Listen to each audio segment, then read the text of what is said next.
এই সংসারে সব থেকে বেশি কঠিন কাজ কোনটা? কেউ বলবেন যুদ্ধ করা, কেউ বলবেন ধন অর্জন করা, আবার কেউ বলবেন জ্ঞান অর্জন করা সব থেকে বেশি কঠিন। এবার প্রত্যেক ব্যক্তির নিজস্ব অভিজ্ঞতা আছে, আর সেই অনুসারে তার নিজস্ব একটা উত্তর আছে। সাধারণভাবে দেখতে গেলে এই সংসারে সব থেকে কঠিন হলো তপস্যা করা, অর্থাৎ সব কিছু ত্যাগ করে তপস্যায় নিজেকে বিলীন করে দেওয়া। এবার এর থেকে বেশি কঠিন এই সংসারে আর কি বা হতে পারে? এই সংসারে, এই সমাজে, নিজের পরিবারের মধ্যে থেকেও ধৈর্য ধরে সামনে অগ্রসর হওয়া, এটা হলো সব থেকে কঠিন কাজ। কারণ যখন আপনি তপস্যা করেন তখন সেখানে আপনার ধৈর্য ভাঙার মতো কেউ থাকেন না, না কোনো বন্ধু, না কোনো আত্মীয়, না কোনো শত্রু, কেউ না। কিন্তু যখন আপনি এই সমাজে, এই পরিবারে থাকেন, কোনো না কোনো ব্যক্তি এসে আপনার ধৈর্যের বাঁধ ভেঙে দেওয়ার ক্ষমতা রাখেন। তারা আপনার ধৈর্যের বাঁধ ভেঙে দেয়, আর কখনো কখনো তারা অনিচ্ছাকৃতভাবেই সেটা করে থাকেন। কারণ তাদের মানসিকতা আপনার থেকে আলাদা, তাদের কর্ম আপনার থেকে আলাদা, তাদের দৃষ্টিভঙ্গি আপনার থেকে আলাদা, জীবন যাপন আপনার থেকে আলাদা। সেক্ষেত্রে আপনি ধৈর্যচ্যুত হন, প্রসন্নতা আপনার থেকে ছিনিয়ে নেওয়া হয়। সেই জন্য এই সংসারে, এই পরিবারের থেকেও ধৈর্য ধরে সামনে অগ্রসর হওয়া কোনো পর্বতের শিখরে গিয়ে তপস্যা করার থেকেও অনেক বেশি কঠিন। আর যে ব্যক্তি এই সমাজেই, এই পরিবারে, সেই সকল মানুষের মধ্যে থেকে গিয়েও ধৈর্য ধরে অগ্রসর হতে থাকেন, যারা এই কাজটা শিখে নিতে পারেন, তারাই কিন্তু জীবনে আনন্দ লাভ করতে পারেন। এই ধৈর্যই শেষে আপনার জীবনে প্রসন্নতা বহন করে আনবে। তাই ধৈর্য ধরে জীবনের পথে অগ্রসর হন, আর আমার সাথে ভালোবেসে বলুন, রাধা রাধা। এই জীবনে তিনটি গুরুত্বপূর্ণ শব্দ আছে যা বোঝা আমাদের কাছে খুব গুরুত্বপূর্ণ, এবং এই তিনটি শব্দের নিজস্ব অর্থ আছে। প্রথম হলো সঙ্গবদ্ধতা, অর্থাৎ একসাথে মিলে কাজ করতে হবে, একসাথে মিলে পরিশ্রম করতে হবে, সামনে এগোতে হবে। এরকম করতে পারলে আপনার শক্তি বৃদ্ধি পাবে, আপনার ক্ষমতা বৃদ্ধি পাবে, আপনি এগোতে পারবেন এবং অনেক দূরে যেতে পারবেন। দ্বিতীয় হলো আত্মবিশ্বাস। হেরে যাওয়া বস্তুও আবার জিতে নিতে পারবেন। যদি আপনার নিজের আত্মবিশ্বাস থাকে তাহলে আপনি কখনো পরাজিত হবেন না।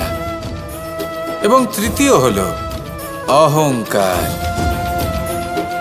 জয়লাভ করার পরেও কিন্তু এটা আপনাকে পরাজিত করতে পারে। সেই জন্য জীবনে সঙ্গবদ্ধ হন, আত্মবিশ্বাস রাখুন, কিন্তু কখনোই অহংকার করবেন না। এই অহংকার আপনার থেকে সব কিছু কেড়ে নিতে পারে। এই অহংকারের জন্যই মথুরাপতি কংস নিজের পতনের দিকে অগ্রসর হয়েছিলেন। এই অহংকারকে ত্যাগ করুন, আর আমার সাথে ভালোবেসে বলুন, রাধা রাধা। আমরা যখনই কোনো গাছের চারা রোপণ করি তখন সবার আগে পরীক্ষা করে দেখি যে যেখানে আমরা চারা রোপণ করতে চলেছি সেখানকার মাটি আদৌ উর্বর কি না, সেই মাটি সেই চারাকে বাড়তে সাহায্য করবে কিনা। যখন একটা চারা রোপণের আগে আমরা এত কিছু ভাবতে পারি, তাহলে কাউকে বিশ্বাস করার আগে আমরা কেন ভাবি না? জীবনে কখনো এই বিশ্বাসরূপী চারা কোথাও রোপণ করার আগে বোঝার চেষ্টা করুন যে যার ওপর আপনি বিশ্বাস করতে চলেছেন সে কি আদৌ আপনার বিশ্বাসের যোগ্য কি না। ভেবে দেখুন সেই ব্যক্তি ভবিষ্যতে গিয়ে আপনার বিশ্বাস ভাঙতে পারে কি না। এটাও ভেবে দেখুন যে যাকে আপনি বিশ্বাস করতে চলেছেন তাকে আপনি বিশ্বাস করলে নিজের জীবনের উদ্দেশ্যে আপনি অগ্রসর হতে পারবেন কি না। আর তার জন্য প্রয়োজন সঠিক সিদ্ধান্ত, পরখ করা, কোনটা উচিত কোনটা অনুচিত সেটা বোঝা। আর তাতে কিন্তু আপনি সন্দেহবাতিক হবেন না, তাতে আপনি আরো নিপুণ হয়ে উঠবেন। তাই যদি আপনি নিপুণ হয়ে উঠতে চান তাহলে বোঝার চেষ্টা করুন, পরখ করে দেখুন, কোনটা উচিত কোনটা অনুচিত বুঝুন। আর বিশ্বাস তখনই করুন যখন আপনি 100% নিশ্চিত হবেন যে সে বিশ্বাসের যোগ্য। আসুন আমার সাথে ভালোবেসে বলুন, রাধা রাধা। রাধা কখনো কখনো আমার জন্য বড়ই সুগন্ধি আতর নিয়ে আসে, পারিজাত ফুলের মালা নিয়ে আসে আমার প্রসাধন করবে বলে, এবং আমার সব থেকে বেশি প্রিয় মাখন নিজে হাতে বানিয়ে আনে আমাকে নিজে হাতে খাইয়ে দেবে বলে, সবকিছু আমাকে প্রসন্ন করবে বলে।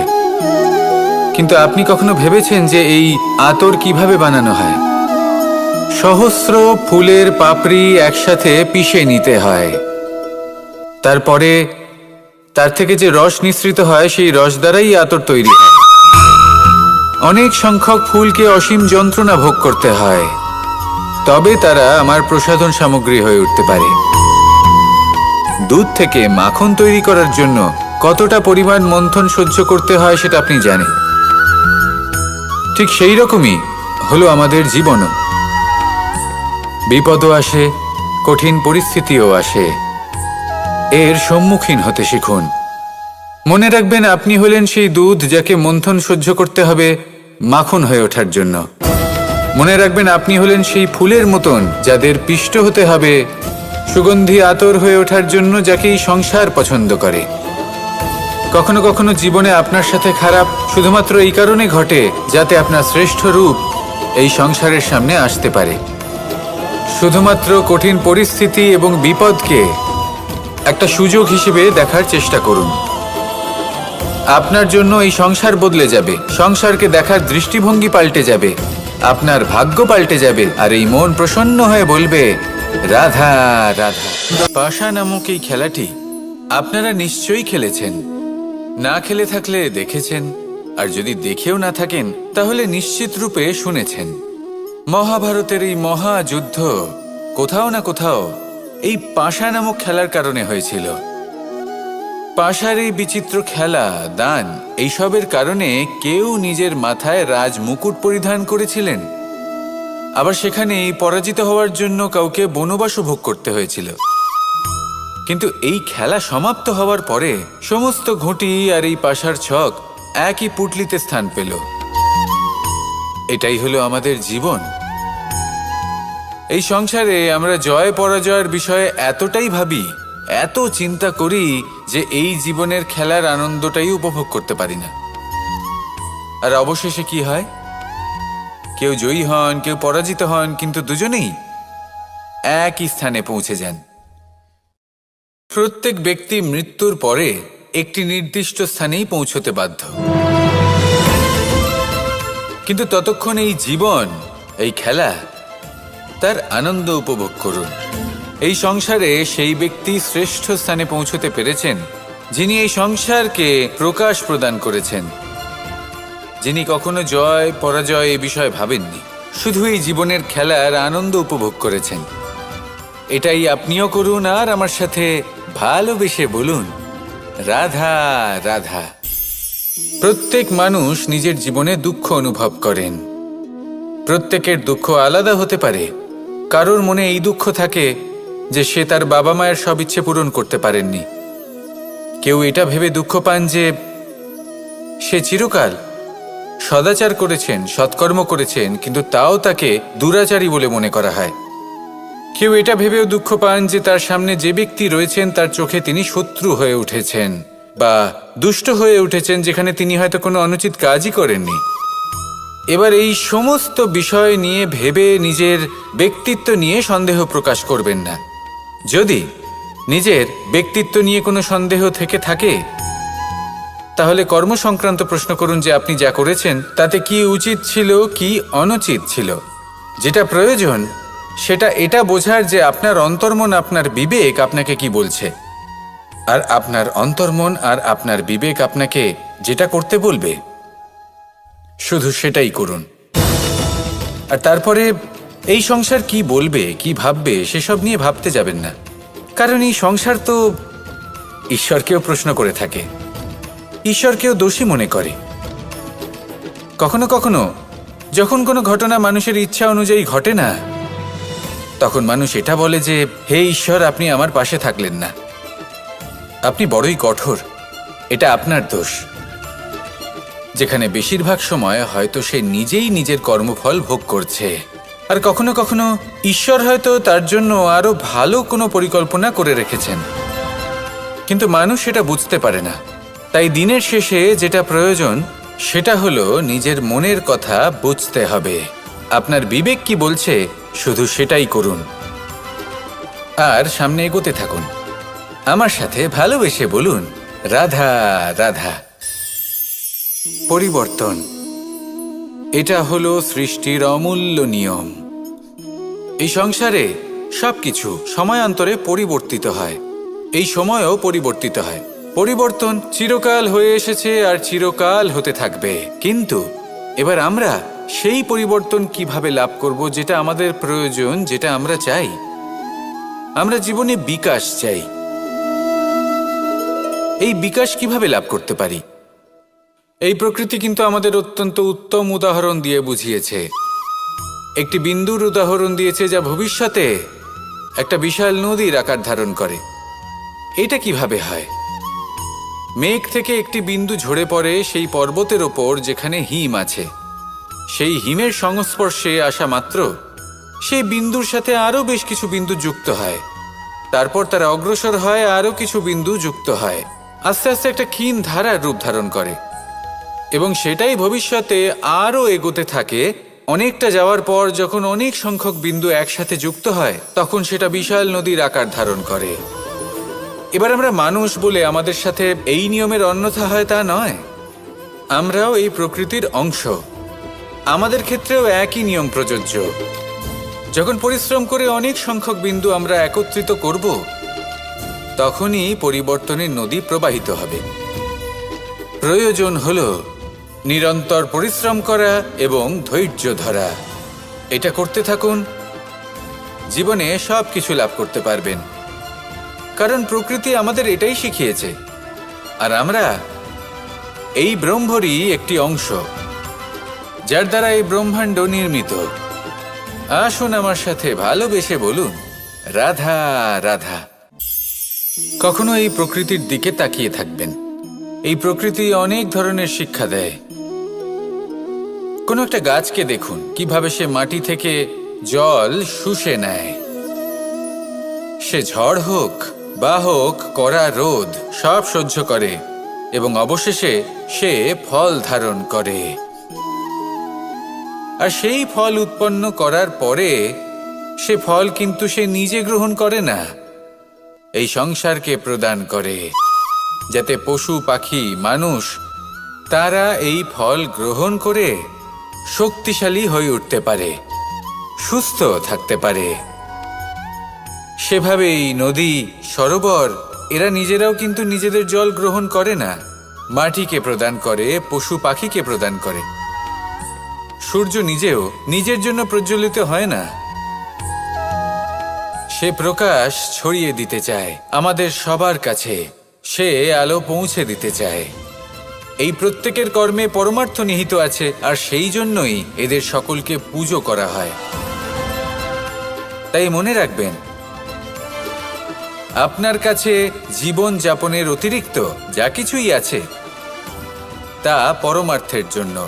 তাহলে তার সদ্ব্যবহার করুন আর আমার সাথে ভালোবেসে বলুন, রাধা রাধা। আমরা প্রত্যেকেই অবশ্যই এমন সময় দেখেছি যখন অনেকগুলো সমস্যা একসাথে আমাদের জীবনে এসে পড়ে। সমস্যা আমাদের প্রত্যেকের জীবনেই থাকে। আমরা তার সমাধান খুঁজতে চেষ্টা করি, কখনো সমাধান খুঁজে পাই, আবার কখনো যতই চেষ্টা করি না কেন কোনো সমাধান খুঁজেই পাই না।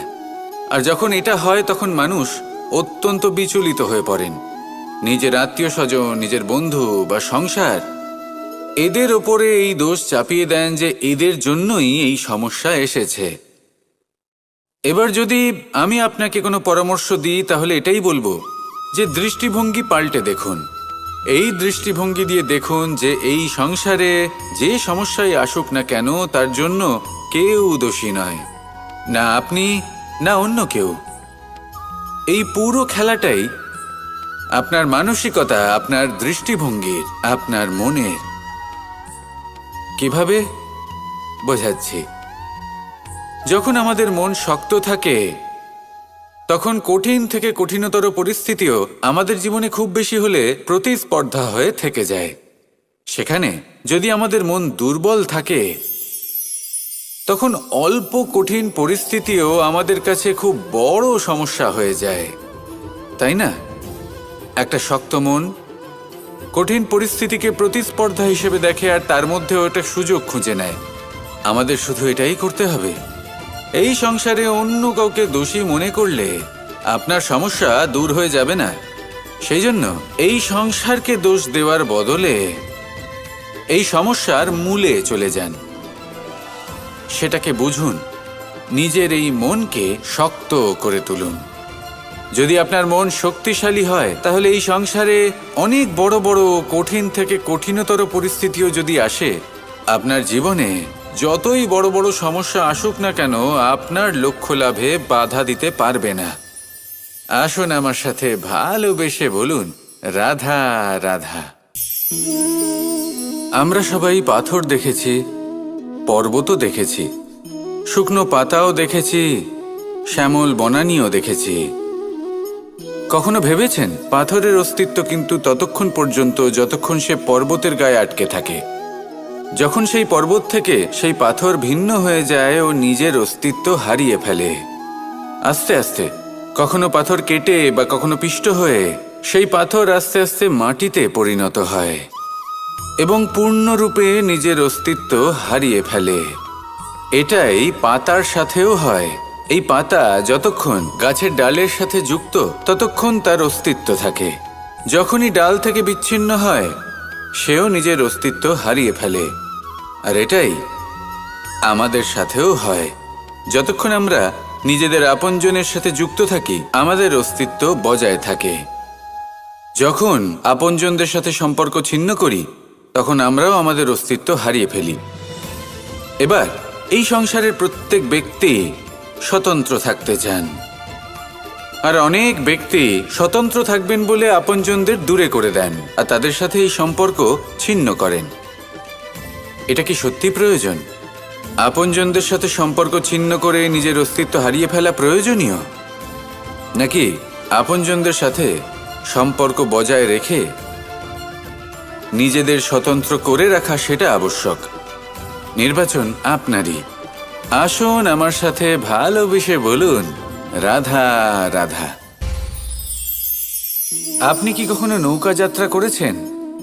করে না থাকলেও নিশ্চয়ই দেখেছেন যে এই জল যা নিজের অন্তরে সব কিছু সমাহিত করে নিতে পারে, এই নৌকা সেই জলের ওপরেই ভেসে থাকে। নদীর স্রোত কাটিয়ে সে সামনে অগ্রসর হয়। কিন্তু যদি এই নৌকায় কোনো ছিদ্র হয়, তাহলে কিন্তু সেই নৌকা ডুবে যাবে। আর এতে কোনো তফাৎ হবে না যে সেই ছিদ্র ছোট নাকি বড়, নৌকা ডুবে যাবে। এই ছিদ্র হলো আমাদের জীবনে আমাদের অপগুণ, আমাদের দোষ, আমাদের বিকার। কখনো এটা ভাববেন না যে এই দোষ খুবই ছোট, এতে কিছুই যাবে আসবে না। না, সেই ছোট দোষ, সেই ছোট বিকার যদি সেটাকে শুধরে না নেন, তাহলে সেটা আপনাকে আপনার পতনের দিকে নিয়ে যাবে। শেষ পর্যন্ত এটা আপনার ওপর নির্ভরশীল যে আপনি কি চান। আপনার জীবনের এই নৌকা এভাবেই ডুবে যেতে দেখবেন, নাকি নিজেকে শুধরে নিয়ে সেই নৌকার সেই ছিদ্রটাকে ভরিয়ে তুলতে চাইবেন? নির্বাচন আপনার। আসুন আমার সাথে ভালোবেসে বলুন, রাধা রাধা। জল, জলই পৃথিবীতে বেঁচে থাকার জন্য আবশ্যক তো বটেই, কিন্তু এই জল আমাদের একটা অত্যন্ত গুরুত্বপূর্ণ শিক্ষা প্রদান করে। কখনো এই জলকে দেখেছেন? যে পরিস্থিতিতেই এই জল প্রবাহিত হোক না কেন, এর উপর যা কিছুই প্রভাব থাকুক না কেন, এর পথে যতই বাধা আসুক না কেন, তার মধ্যে থেকে ও নিজের পথ ঠিক বের করে নেয়, কিন্তু নিজের প্রবাহ থামতে দেয় না, ক্রমাগত অগ্রসর হতে থাকে। সেরকমই একটা শিক্ষা যেটা আমরা জল থেকে পেয়ে থাকি, তা হলো এটা: আমরা যখন জলের দিকে তাকাই তখন আমরা নিজের প্রতিবিম্ব দেখি, স্পষ্টভাবে দেখতে পাই। কিন্তু তখনই দেখতে পাই যখন এই জল শান্ত থাকে, স্থির থাকে। যদি এই জল অশান্ত হয়ে থাকে, স্থির না হয়, তাহলে আমরা এতে নিজের প্রতিবিম্ব দেখতে পাই না। এটাই আমাদের মনের সাথেও হয়ে থাকে। যখনই জীবনে কোনো সংকট আসে, যদি আমরা শান্ত মনে, স্থির মনে সিদ্ধান্ত নিই, তাহলে সেটা এমন একটা শীতল সিদ্ধান্ত হবে যেটা আমাদের ভবিষ্যৎকে একটা শ্রেষ্ঠ স্থানে নিয়ে যাবে। যদি এই মন অশান্ত হয়, বিচলিত হয়, পীড়িত হয়, দুঃখিত হয়ে থাকে, রুষ্ট হয়ে থাকে, তাহলে অনেক সময় আমরা এমন সিদ্ধান্ত নিই যেটা আমাদের জন্য অনুচিত প্রমাণিত হয়। যখন আপনি ক্রুদ্ধ ছিলেন বা দুঃখের বশে ছিলেন, তখন অনেক সময় হয়তো এমন সিদ্ধান্ত নিয়েছেন যেটার জন্য ভবিষ্যতে আপনি অনুশোচনা করেছেন। এবার দেখুন, এই আবেগগুলো থেকে আমরা পালাতে পারবো না, কিন্তু এই আবেগগুলো আপনার উপর কতটা প্রভাব ফেলবে সেটা আমরা অবশ্যই ঠিক করতে পারি। এই মনকে আমরা নিয়ন্ত্রণ করতে পারি। এটাই করুন, চিন্তা করুন, এই মনকে শান্ত রাখুন, স্থির হতে চেষ্টা করুন, আর তারপরে সিদ্ধান্ত নিন। আসুন আমার সাথে ভালোবেসে বলুন, রাধা রাধা। এই সংসারে ভৌতিক বস্তুরও নিয়তি আছে। যারাই এই সংসারে আসে বা উৎপন্ন হয়, তারা কিছুমাত্র সময় পর্যন্তই এখানে থাকতে পারে, আর তারপরে সেও লুপ্ত হয়ে যায়, অর্থাৎ সে নিজেও এই পঞ্চমহাভূতে সমাহিত হয়ে যায়। আমাদের সাথেও ঠিক এটাই হয়।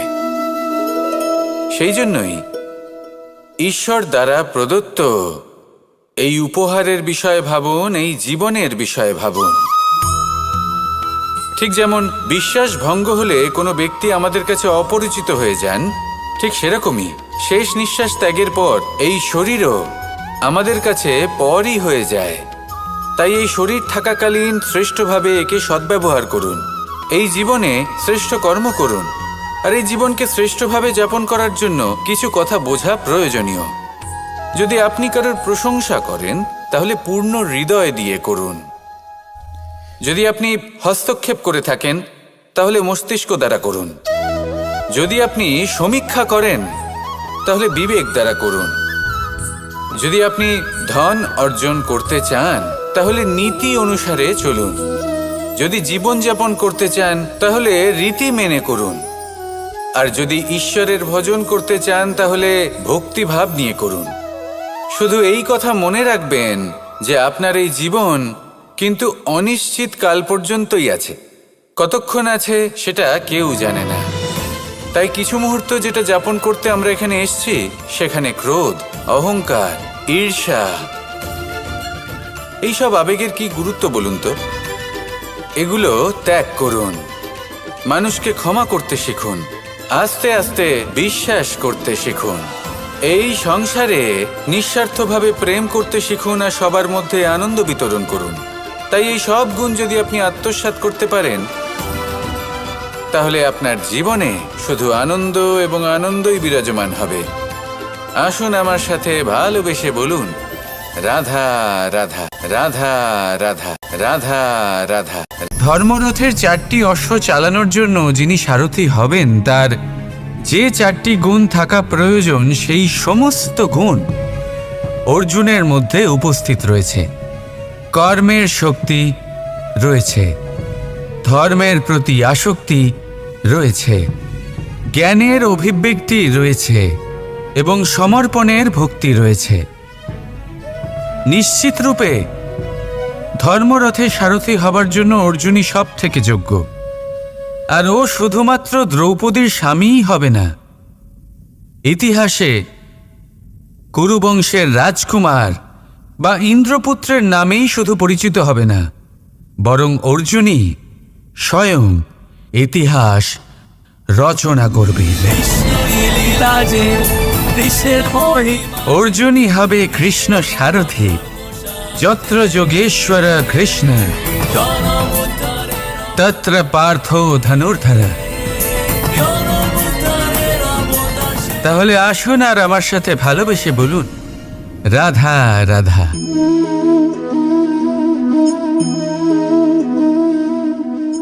আপনার কি মনে হয় আমি কি করছি? আপনি বলবেন আমি প্রদীপ জ্বালাচ্ছি। সঠিক। কিন্তু প্রশ্ন হচ্ছে যে আমি কি আপনাকে বলেছি যে একে প্রদীপ বলা হয়? না। এই প্রদীপ কি নিজেই নিজের পরিচয় আপনাকে দিয়েছে? না। তাহলে আপনি কি করে জানলেন যে একে প্রদীপ বলা হয়? উত্তর হচ্ছে প্রকাশ, যে স্বয়ং জ্বলে অন্ধকারের মধ্যে সংসারকে পথ দেখায়, সেটাই প্রদীপ। যা নিরাশার মাঝে আশার আলো প্রদর্শন করে, সেটাই প্রদীপ। অপর দিকে আছে সাপ, যাকে না দেখেও তার ফনার আওয়াজ শুনেই লোকে ভয় পেয়ে যায়। তার মানে ব্যক্তির পরিচয় তার কর্মের দ্বারা পাওয়া যায়। তাই আপনার এটা বলার প্রয়োজন নেই যে আপনার পরিচয় কি। এটা আপনার কর্মই নিশ্চিত করবে যে লোকে আপনাকে প্রদীপ ভেবে ভালোবাসবে নাকি সাপ ভেবে ভীত হয়ে থাকবে। রাধা রাধা। সময় কত বিচিত্র হয়। সময় আমাদের পক্ষে থাকলে আমরা নিজেদের রাজা মনে করে নিই, আর সেই সময় যদি বিপক্ষে চলে যায় তাহলে নিঃস্ব হতে সময় লাগে না। তাই মানুষের একটা অভ্যেস আছে, খারাপ সময়ের জন্য কিছু সঞ্চয় করা। আত্মীয়, বন্ধু খারাপ সময় পাশ থেকে সরে যান। যশ, মান প্রতিকূল সময় চিরস্থায়ী হয় না। তাই মানুষ মনে করে অর্থ সঞ্চয় করাই শ্রেয়। অর্থের কোনো হৃদয় নেই যা সময়ের সাথে পরিবর্তিত হবে। সংসার বলে সর্বদা অর্থ সঞ্চয় করতে থাকুন। খারাপ সময় অবশ্যই কাজে লাগবে, কিন্তু আমি বলবো শুভ কর্ম করতে থাকুন, আনন্দে থাকুন, নিজের ওপর আর ঈশ্বরের ওপরে বিশ্বাস রাখুন। খারাপ সময় কখনো আসবেই না। রাধা রাধা। প্রকৃতি মানুষকে এক বিশেষ শক্তি দিয়েছে, অন্য জীবের থেকে বেশি শক্তি দিয়েছে। স্মরণ শক্তি। এই শক্তি মানুষকে অন্য জীবের থেকে ভিন্ন করে, ইতিহাস রচনা করার প্রেরণা দেয়, জ্ঞানকে বংশানুক্রমে এগিয়েও নিয়ে যায়। আর যারা ভুলে যান, অধিকাংশ সময় তারা উপহাস আর দয়ার পাত্র হয়ে যান। কিন্তু এটাই কি প্রকৃত রূপে সত্য? না। এই স্মরণ শক্তি মানুষের বিকাশের সব থেকে বড় বাধা হয়ে দাঁড়ায়। তার মনকে দূষিত করে দেয়। খারাপ অভিজ্ঞতা, কারোর করা বিশ্বাসঘাতকতা, কারোর কটাক্ষ বেশিরভাগ মানুষই ভুলতে পারেন না, আর তারপর প্রতিশোধ নিতে উদ্যত হন। প্রথমে সময় নষ্ট করেন প্রতিশোধের প্রস্তুতিতে, আর তারপর সময় নষ্ট করেন প্রতিশোধ নেওয়ার সুযোগ খুঁজতে। যদি সন্তুষ্টি পেতে চান, যদি জীবনে আনন্দ পেতে চান, তাহলে স্মরণ শক্তির সদ্ব্যবহার করুন। নিজের স্মরণ শক্তিকে চালনা করুন শুধুমাত্র ভালো কথা আর ভালো স্মৃতির দিকে। জীবনে আনন্দ পাবে। রাধা রাধা। মানুষ নিজের পরিবারের জন্য কত কিছুই না করে, দিন রাত পরিশ্রম করতে থাকে যাতে তার পরিবারের প্রয়োজন পূরণের জন্য অর্থ রোজগার করতে পারে। কিন্তু শুধু অর্থ রোজগার করাটাই কি যথেষ্ট? আপনি বলবেন, হ্যাঁ নিশ্চয়ই, অর্থ দিয়ে সব কিছু পাওয়া যায়, বিদ্যা পাওয়া যায়, বাড়ি পাওয়া যায়, ওষুধ পাওয়া যায়, আর কত কিছুই না পাওয়া যায়। এইসব একটা পর্যায় পর্যন্ত সঠিক, কিন্তু একটু মন দিয়ে ভেবে দেখুন, যখন কোনো শিশু অসুস্থ হয়ে পড়ে তখন সে ওই তিক্ত ওষুধ কেন খেয়ে নেয়? এই জন্য কারণ ওর পিতা সেই ওষুধ অর্থ দিয়ে কিনেছে? না, বরং এই জন্য কারণ তার পিতা যে তার সামনে দাঁড়িয়ে, তার ওপরে তার বিশ্বাস আছে, বিশ্বাস আছে যে উনি তার কিচ্ছু হতে দেবেন না। এই বিশ্বাস, এই সংস্কার, এই শিক্ষা কখনো অর্থ দিয়ে পাওয়া যায় না। এইটা পাওয়া যায় সেই সময় থেকে যা মাতা পিতা তাদের সন্তানের সাথে কাটিয়েছেন। তাই জীবনে অর্থ অবশ্যই উপার্জন করুন, কিন্তু নিজের পরিবারকেও সময় দিন, আনন্দ পাবে। রাধা রাধা। কখনো কোনো পাখিকে দেখেছেন? যখন তারা ডিম পাড়তে প্রস্তুত হয় তখন তারা সবচেয়ে আগে একটা স্থান খোঁজে, একটা স্থান যা বর্ষা, রৌদ্র আর শত্রুর থেকে সুরক্ষিত হয়। তারপর তারা বাসা তৈরি করে, তারপরেই ডিম পাড়ে। আর তারপর যখন সেই ডিম ফুটে তার সন্তানদের জন্ম হয়, সে তাদের খাবার খাওয়ায়, তাদের রক্ষণাবেক্ষণ করে। কিন্তু যখন তাদের ডানা গজায়, তখন না সে তাদের খাবার দেয় আর না তাদের বাসা বানাতে শেখায়। শুধুমাত্র তাদের উড়তে শেখায় সে। তারপর সেই বাচ্চারা আকাশে উড়তে শিখে নিজেরাই নিজেদের খাবার জোগাড় করতে শিখে যায়, নিজেরাই নিজেদের বাসা বানাতে শিখে যায়। আর আমরা মানুষেরা কি করি? আমাদের সন্তান বড় হয়ে যাওয়া সত্ত্বেও তাদের নিয়ে সর্বদা দুশ্চিন্তা করি। তার জন্য আমরা গৃহ নির্মাণের চেষ্টা করি। নিজের সন্তানকে আরও শক্তিশালী করে গড়ে তোলার বদলে তাকে আমরা দুর্বল করে দিই। জীবনে সেটাই করুন যা একটা পাখি করে। নিজের সন্তানকে আকাশে ওড়ার শিক্ষা দিন, সংস্কার দিন, আর একটা নির্দিষ্ট সময়ের পরে তাকে নিজের আকাশ নির্ধারণ করতে মুক্ত করে দিন। রাধা রাধা। সাগরে সেতু বাঁধার গল্প তো আপনারা নিশ্চয়ই শুনে থাকবেন। রামচন্দ্রের সেনাকে 100 যোজন সমুদ্র অতিক্রম করে লঙ্কায় আক্রমণ করতে হতো। সেতুকার নল আর নীল সেতু বাঁধার উপায় বের করল, কিন্তু প্রশ্ন ছিল সেতু বাঁধা কি করে হবে? সমুদ্র অত্যন্ত গভীর। কত পাথর দেওয়া হলে এই বিশাল সমুদ্র অতিক্রম করা সম্ভব হবে? তখন এক উপায় নির্ধারিত হলো। পাথরের ওপর লেখা হলো রামের নাম। আর যখন সেই পাথরগুলোকে সাগরে ফেলা হলো, সেগুলো ভাসতে লাগলো। এবারে কেউ বলবেন এটা রামচন্দ্রের নামের মহিমা, কেউ বলবেন এটা নারায়ণের কোনো জাদু।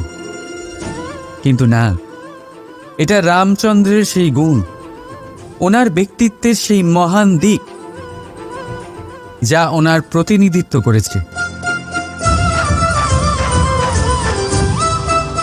তাই সেই পাথরও সাগরে ভেসে ওঠে।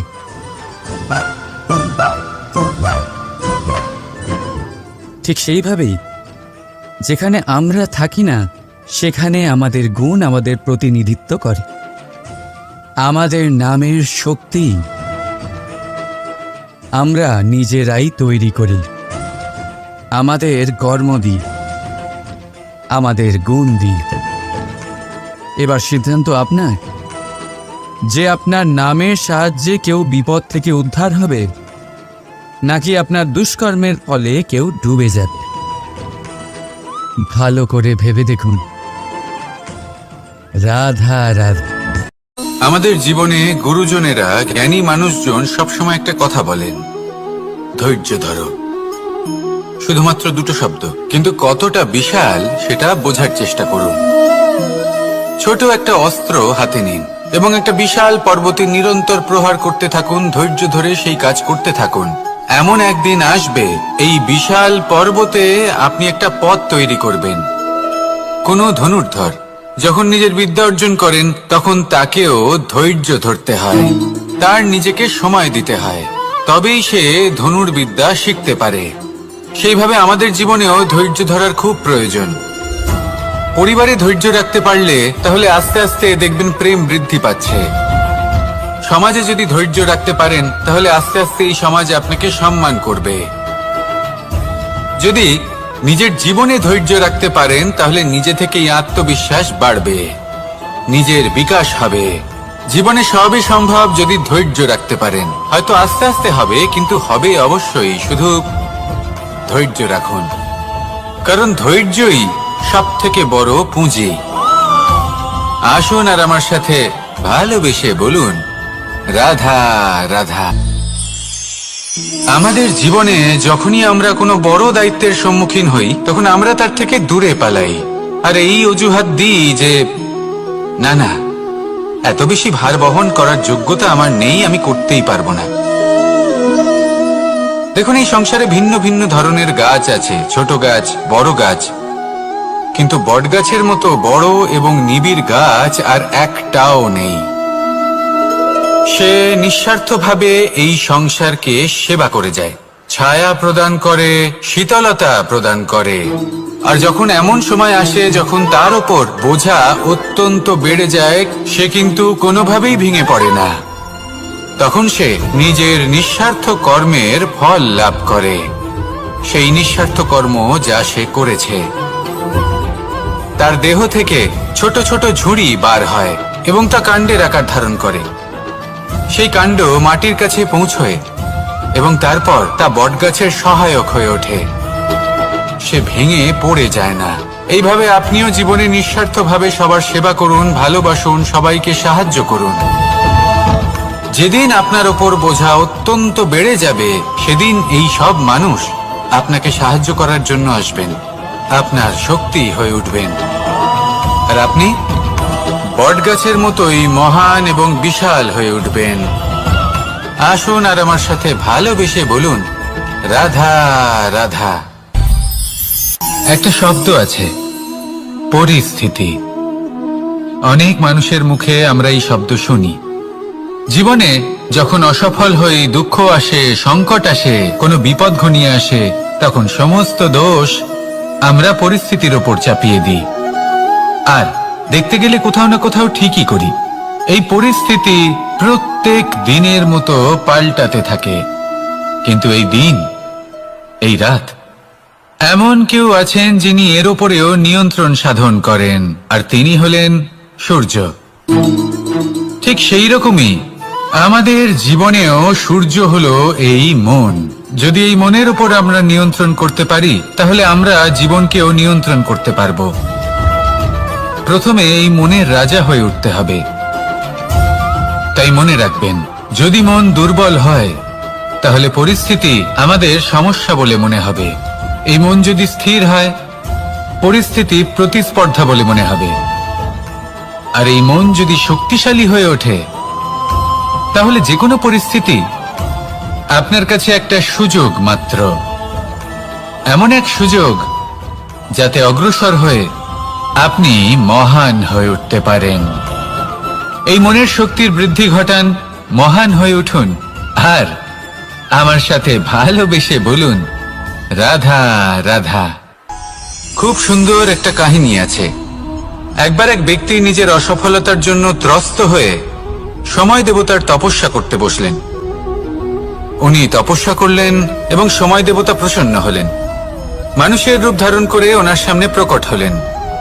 এবার সেই ব্যক্তি ওনাকে জিজ্ঞেস করলেন যে কি এমন আছে যার জন্য আপনি বারবার জয়ী হন আর আমি চিরকাল পরাজিত হয়ে থাকি? কেন এত পরিশ্রম করা সত্ত্বেও আমি সাফল্য লাভ করতে পারি না? তখন সময় দেবতা উত্তর দিলেন যে দিন হোক বা রাত, ঝড় হোক বা ভূমিকম্প, রোদ হোক বা বৃষ্টি হোক, সময়ের সূত্রপাত হোক বা প্রলয়, আমি থামি না, আমি চলতেই থাকি। আর সেই জন্য যিনি থেমে যান তিনি পরাজিত হন আর আমি জয়ী হই। এটাই আমাদের শিখতে হবে। জীবনে সবসময় চলতে থাকুন, কখনো থামবেন না। হ্যাঁ, কিছুক্ষণের জন্য বিরতি নিতে পারেন, বিশ্রাম করার জন্য, নিজেকে আরো সশক্ত করে তোলার জন্য, কিন্তু থেমে যাবেন না। নিরন্তর কর্ম করতে থাকুন, পরিশ্রম করতে থাকুন, তবেই এই সংসার আপনাকে মনে রাখবে। আসুন আমার সাথে ভালোবেসে বলুন, রাধা রাধা।